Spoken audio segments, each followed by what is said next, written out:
তদন্ত কমিশন হচ্ছে আবার একটা আমাদের সর্বদা আমরা চেষ্টা করব তদন্ত কমিশনকে সহায়তা করতে। এ ধরনের সাহায্য সহযোগিতার প্রয়োজন হয় আমরা করব।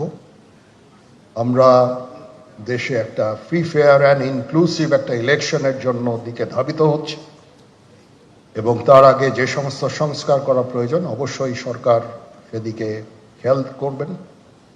আমি যতবারই ডক্টর ইউনূসের সাথে কথা বলেছি, he completely agrees with me.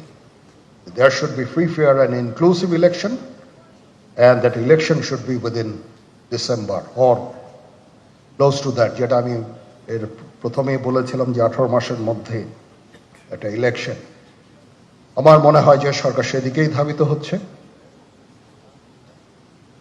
Doctor Yunus যথাসাধ্য চেষ্টা করে যাচ্ছেন এই দেশটাকে ইউনাইটেড রাখতে, কাজ করে যাচ্ছেন উনি।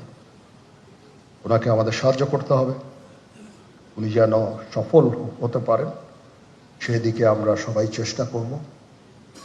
আমরা একসাথে ইনশাআল্লাহ কাজ করে যাব।